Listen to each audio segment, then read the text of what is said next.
You were telling about the functional assessment test.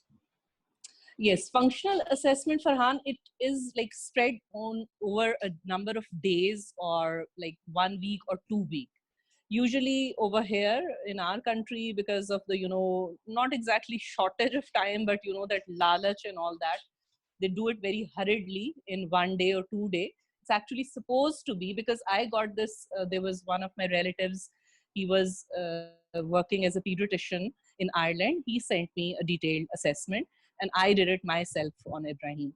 So it has activities from all those 7 areas which are deficient in autism, like which I won't be remembering all those 7, but the fine motor skills, the gross motor skills, the social component, and the eye-hand coordination.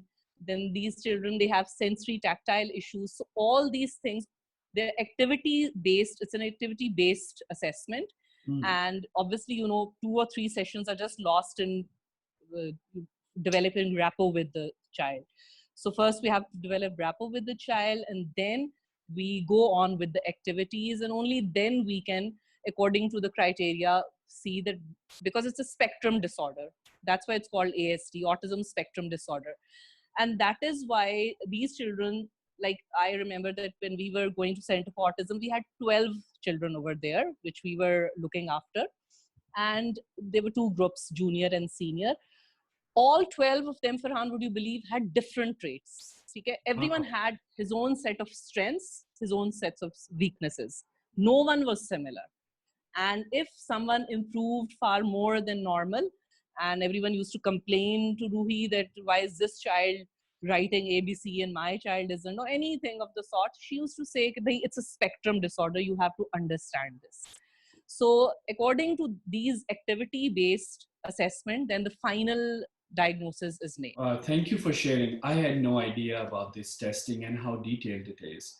Right. You mentioned something about the fine motor activities.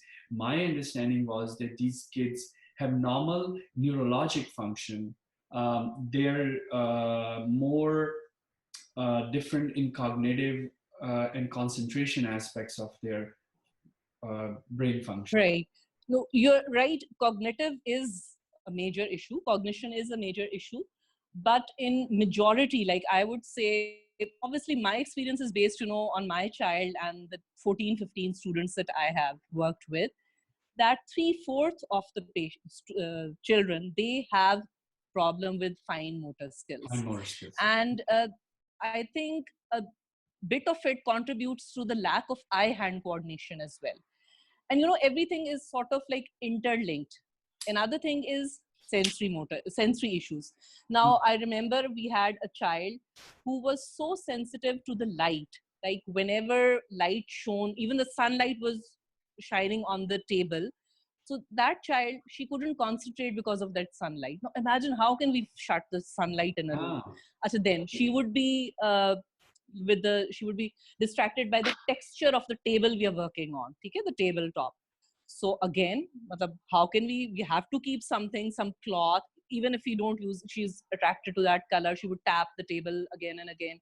So they're getting distracted because of their sensory issues. Then eye-hand coordination is poor, and then fine motor skills. So it's a sort of interlinked story of all these 3. You raised another important point about our cultural acceptance, our social taboos, and that is unfortunate because I think can be improved easily by education, by telling people that each and every kid is, as you said, different, and we shouldn't be a culture of being a perfect child, looking for a perfect child, that my child has to be the perfect child. I will share my personal experience. When I was in Ann Arbor, my son was about 2 years old. He was delayed in language, in speech. I sent him to a daycare. So daycare wali lady ne meri wife ko call kiya and said that there is something wrong with your kid and we can't take care of him. He is too much work. Can you come and pick him up? That episode led us to be a little bit worried. In any case, when he was tested to go to kindergarten, the school contacted us that our kid is language delayed and they want us to meet with a counselor. We got really Acha. scared. They said that Obviously, yeah. your kid's education, his level of speech is below his age, and he can't be put in a regular school until you go through Acha. some testing. He was having sentences. What was it? One word? What was Yeah, his he would speech at just do that time? two words, and not Acha, make right. any sentence. Acha, right. Um, And he was two he didn't have. years. He was always a moody kid. Like if he didn't like something, Right. he won't do it. And I think now I call him assertive. I can't call him stubborn because it's a negative tone to it. So Right. I say he's a very assertive kid. What can I True. do? But Exactly. they made us. So we did a session of about 2 or 3 months where we would take him to a counselor, and there will be other kids, and they would create an interactive environment. They told us that Right. he's confused between two languages. You speak Urdu at home, Acha. and Right. when he watches TV, it's English. In case we were scared, we called our parents, and they said, "Oh, you all spoke really late. You can easily wait for 3 years." But I know. my concern was there, and thankfully, then he picked up on the language. One of the things happened is we stopped speaking Urdu in our home because we got so scared that Acha. our kids are going to be language delayed that me and my wife Right. we talk to each other but not with the kids. We have lost our language, but that's Acha. another story. Right. Now, Say. what you touched about on myths and medicine, so that's really interesting about use of kavre ka jhootha, or those we do have those, I just, but sorry to interrupt you. I just had another one. I'll forget about it. yeah. मैं आपको अभी बता दूं. Another was that you didn't give him time. तुमने time नहीं दिया इसलिए ऐसा हो गया. तो I used to say यार ये जो maids हैं हमारी जिनके 8-8 बच्चे हैं और ये 8-8 घर करती हैं, they don't spend time at home. उनके बच्चे तो भागते दौड़ते खेलते फिरते हैं. So मतलब you I can imagine anything in our society. They can blame you by any thing about it. Achha, sorry, I again, interrupted you. You were telling I think something. that's what I wanted to talk to you about, that we as doctors or people in healthcare industry have to do a little bit better job in medical literacy. You know, our our literacy, many people are educated, they may have PhD degrees, but their medical literacy will be poor. And one of the True. passions that I have, and now I'm understanding that a lot of my RMC colleagues have that, is we would want to create more medical literacy among our communities through these little shows that people can talk, because we both are physicians, and of course this is something that when we are trying to help community, they should understand and use that as a good resource. So thank you for bringing that up. Exactly. Now, as a mother, it would have been hard for you to compare, right? We always compare our kids. Oh, this kid has this. This kid, how come he's not achieving this? How many kids do you have, and how hard it is to stop comparing the kids? Well, this is my second child. I have 3 children. Abdullah is mashallah Mashallah. turning 20 this year and he's going to LUMS. And Ibrahim is 15. He's 2 years behind his class, like he's going into grade 7. And then I have a younger one. She's 7, Noor Fatma. And comparison, well, comparison in what sense are you asking? But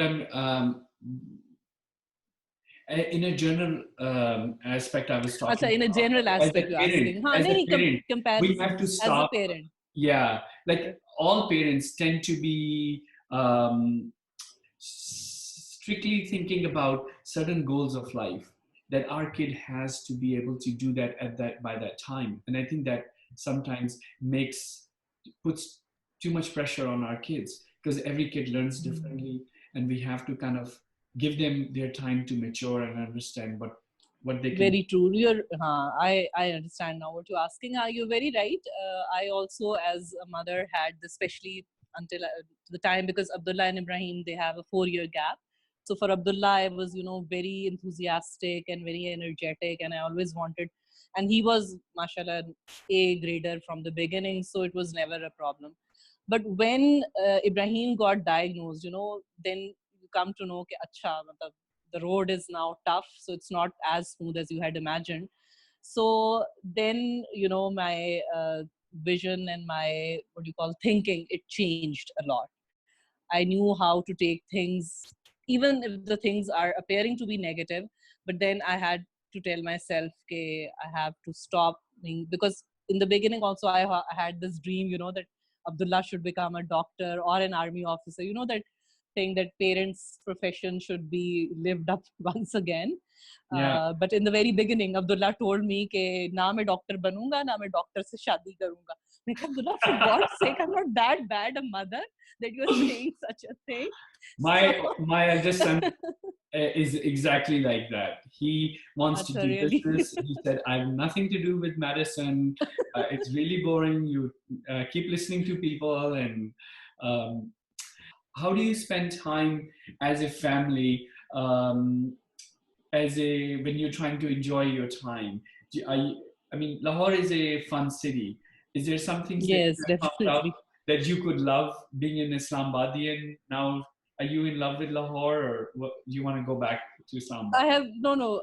I have, of course, adjusted in Lahore, but whenever I see pictures from Aisha's place, or she sends me some pictures or anywhere on the net, so again, that love again, it rekindles. But Lahore is a good city. It's a fun city, and what I love to do, what I enjoy the most, is eating out and going out places. Very little time now we have, because when the kids, they come in classes like O levels and A levels, it becomes a little difficult. But still, whoever is available, so I go out and do enjoy a lot with my children. So And especially, just forgot that being an army officer family, we also have the sahulat of mess. So that is yeah, also a sasta entertainment for us. yeah. So are you guys able to go and attend Tombola? We used to play, that game that I know, I know. did you go there? When we were when we were in the service at that time, we went a lot and really enjoyed. But Yeah, not since we've been a civilian, though we've Vivian. left it, Okay. because usually when we reach, the game is over, and Yeah, we are yeah. late for that. But it's good fun over there. So I want to ask you: have you found a center of autism in Lahore? Is there one there? Acha, this is also another story which is really, what do you call, depressing, or what I would say. The thing is, Farhan, that Center for Autism Karachi, from where I learned, okay, that lady, she conducts a mother-child training program for 3 months, right? And she does not agree that any maid or any person else should come with the child. She says what her perspective is, that she has a 3-hour integrated program of 2 therapies, combined therapies. Those who know about autism, they can know about it, that it's teach and ABA. Basically, she uses those 2 programs. The Okay. thing is that she says that mothers should educate themselves, especially mothers, both parents, of course, but mothers should come and sit with their child and learn how to do the therapy, so that when 24/7 they have to be with their children, they will be able to tackle the issues. Can you imagine, we had a child over there whose father was a neurosurgeon, her mom was an eye specialist, and his nanny was a gynecologist. Because they could not come, so what they did was that they took 1 month off, all 3 of them, and one by one they took the course. So that was an amazing part of Miss Ruhi Maroof. Ek to she was training mothers. Secondly, she didn't hide anything, nothing behind the scenes. She gave us all the handouts. She taught us everything what she had learned from India, Action for Autism. She had done a diploma from there of 1 year. Now the problem, what I face over here, because I have 2 clients at present who come to me weekly, on a weekly basis, once a week. What I have felt over here, that these centers, sorry to say, they're just making money. They're charging so much for things, like they're trying to hide things, give less to them. And not, actually, I've seen Trying such a to make good money. center. Yeah. I still am not satisfied with any of the centers in Lahore, sorry to say. So my There question are is, there leading centers over here. I don't want to take the names because obviously it's going on YouTube, our interview. But the thing is that I feel that they charge more and they give less, which is not like, मतलब it's ऐसे लगता है कि उस parent का कसूर है जिसका बच्चा special needs के साथ है. I can see that happening. Thank you for bringing that up. My question is there an NGO that is working at grassroots, local communities that actually can help establish a more standardized um, clinic? Is there some place where you have identified that maybe if you find like-minded अच्छा. physicians, you could create a center? Achha, I actually, this was 2 years back when I joined. This was a program on the World Autism Day, 2nd April, and there was this NGO which I found. So I was really happy that okay, there's something going on over here. And but Farhan, what later I found out from other people that it's not up to mark as well. So really want to do something about it, but I don't know, like, if I start something, okay, even somehow I will manage the finances and everything, but I need a team in which each member has the same approach as me, and which I know will not be possible. Because what Ruhi was doing was that she said that don't have finances, she taught us for first 3 months, and then we were teachers over there. So that is how we did the diploma. We taught the children, she gave us handouts, we gave tests, we gave vivas. So for 1.5 years we were totally committed with our children. So let's hope that someone comes up with such a thing. There are a few people who are doing genuine work. Like I know one lady over here who is doing a really good, what I feel relaxed about her, that yes, she is good enough. But again, the thing is that people can't afford the charges, and I think there should be something on a government level which is subsidized rates and something for the awam as well. Hmm. Let me ask you, with this COVID-19, we all have embraced digital medicine, digital healthcare, telemedicine. But you have told about the training sessions, they're being long, and they need more dedication. Can you foresee this type of education interaction happening via telemedicine? Let's say if you were become a, a physician who can have some other like-minded physicians, or healthcare providers, not being physicians, maybe psychiatrists, maybe psychologists, childcare providers, and you create Right. a telemedicine clinic online to help educate people. Could you perform what you do in person via telemedicine? Is there part that you can do? Uh, Right.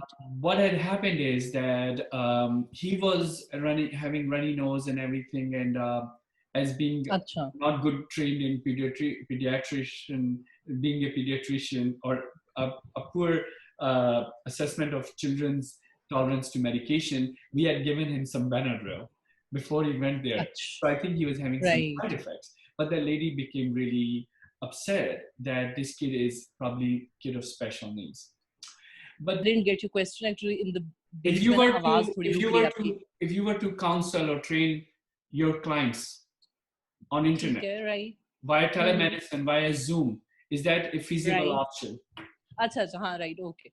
नहीं नहीं, of course I totally agree with this idea, and I know a friend of mine over here. She's working as a psychologist and she's taking sessions on Zoom.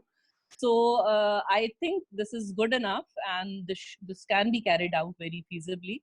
And surprisingly, what I heard was that one center of autism, they are offering sessions on Zoom for autistic children. Can you imagine?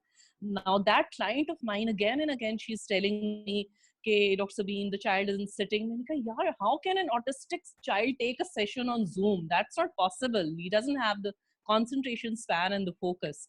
But for other individuals, of course, totally agreed. Okay, so what I wanted to ask you, is it possible to implement telemedicine for autism through Zoom, or you don't think it's possible? No, it's not possible. It It's depends not on the possible. child's caliber. Maybe like if the child is high functioning, and he has a good focus and attention, then maybe it's possible. But I wouldn't say that it would be that remarkable and wouldn't have those results, because we have to praise the child. We have to give him some reinforcer, we call it, that actually the autism therapy works on this principle, that every behavior that is appreciated and rewarded will be repeated. So this is how we get the good behaviors out of children. So obviously, how do we give him a toy for reward or any chocolate for reward? So I have heard about the sessions that they are going on, but not up to mark. Not up to mark. Okay. Yeah. Now my question for your experience or your life in Lahore. One thing I want to ask you, I always think of Lahore as one of our celebrities places. Have you come in encounter with somebody famous? I have seen This Samina Pirzada one time. I was in the store. I walked in. I was like, Achha, this wow. woman looks familiar. This was about 20 years ago. True. It was Samina Pirzada. Seen Samina Pirzada on Karachi airport, and she is so elegant and beautiful. Achha, but one thing what I noticed was that once I saw Nadeem Bukhari, Oh, and okay. he was all everyone जिसको मैंने देखा है airport पे ही देखा है, जहाज में ही देखा है. Yeah. अच्छा, the thing is what I found common in all the encounters with celebrities I've seen, there was this movie star Asad. Acha, I don't even know if you remember him. Kena, what they do is, first of all, we take time to recognize them, because obviously we have seen them in those TV lights and makeup and all that. Yeah.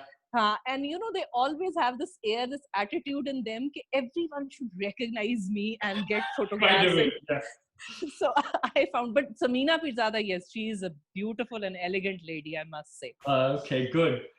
We have a lot of common, don't we? Okay, so let me ask you about a place, a destination that you have went or discovered, and you want to go back there for just relaxing for a week. And what would be that place?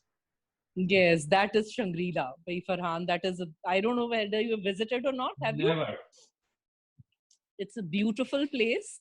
We went for our honeymoon over there, and it is such a literally it's heaven on earth. And after all those years, throughout the army years, I used to tell my husband that let's go again, but then it was Ibrahim's issues and kuch na kuch jo hai na wo chalta rehta hai. But definitely, I haven't traveled abroad, but in Pakistan, I want to visit Shangri-La and Sikardu again. There is a term used in Western world to renew your vows. When you marry somebody after 15, 20 years, the love starts to stagnate, settle down, and you have to revive it. So maybe you should tell your husband, or maybe he's listening, I don't know, to take you back there so that he can continue to receive the love that he's expecting. So I'll give you advice to him definitely after the interview is over. Now, my question for you is about an oops moment. And I know women are much more mature. They don't do mistakes, goofy things that guys do. Is there anything that you want to share from your medical school that you remember that, oh my God, that was the silliest thing ever? I've done? Yeah. Have you done any silliest thing? Must have many. This wasn't in the list of the questions, so you have to wait for my answer. Well, just tell us how many think about how many it. things I'll tell you. I just remembered. Okay. So you know what happened was that I was working in PEDS when I was there. So the problem over there was that we had two consultants, Dr. Parvez Akbar Khan and another one. No? So what the routine was that 1 week like whatever the ward list was, those patients were seen by Dr. Parvez Akbar, and the next week by the other consultant. So each of them, not Dr. Parvez Akbar, the other junior one, he used to cancel all the treatments. So what I remember, this was really, mystifying, that there was a patient and I came in the evening and I prescribed her the Cerelac, wheat wala Cerelac. In the morning, the other consultant came. It was his turn of his week, okay? And he said that इस बच्चे को तो wheat allergy है, किसने इसको ये लिख के दिया है? Now आप सोचिए, there's a round going on. Oh my सारे God. registrars, APs, house officers, and everyone looking at each other. कौन था ये? अच्छा. Now he asked the mother of the child कि आप बताएं इन सब डॉक्टरों में से किसने आपको लिख के दिया ना? वो बेचारी, she looked here and So there like this, embarrassing. and then she said, नहीं, इनमें से तो कोई भी नहीं था. Oh, So that I saved was you. so relieved. I said, oh my God, next time I have to take care of both the consultants. Okay. So this is like... That was wonderful. Thank you. I have to tell you a book or an author that I read a book about autism, or the power of neuroplasticity to help Acha. kids with autism. The brain's way of healing. Remarkable discoveries and recoveries from the frontiers of neuroplasticity. Norman Deutsch. Right. I'll send you a link to, and I'll put it on our YouTube. Please do share the link with me. I wanted to tell you that this is a good book. Actually, based on this theory, they have created a new set of device that actually is changing how autistic children or with neurodegenerative disorders people can be treated, and it's called the PoNS device. It is being developed in Canada, and they have in that book they mention about clinics all across the Canada that have actually benefited from this device. What had happened is that he was having runny nose and everything, and as being not good trained in pediatrician, being a pediatrician, or a poor assessment of children's tolerance to medication, we had given him some Benadryl before he went there. So I think he was having some side effects. But the lady became really upset that this kid is probably a kid of special needs. But PoNS device, I would share that, and maybe at some point we can have a discussion on the PoNS. I want to just show you this quickly. This is the website, the Helios, and I'll put a link on that so that you can look at it. This device uses tactile sensation from our tongue, and it is used to correct the issues in the brain through this neurostimulation. And their work, if you look into it, they have researched a lot of it in autism in their clinical trials, and it has helped a lot of families to improve different brain neurocognitive issues. So I'll share that with you. Please do share, and sometime later we can have a discussion about it. Okay, wonderful. Well, Sabeen, it's been a pleasure. Thank you so much. And I wish you well, a lot of happiness, health for you, for your family, and thank you for coming. Please encourage more friends to do these sessions, to conduct these sessions. Sure. Thank you so much, Farhan. It was a great pleasure. Thank you so much.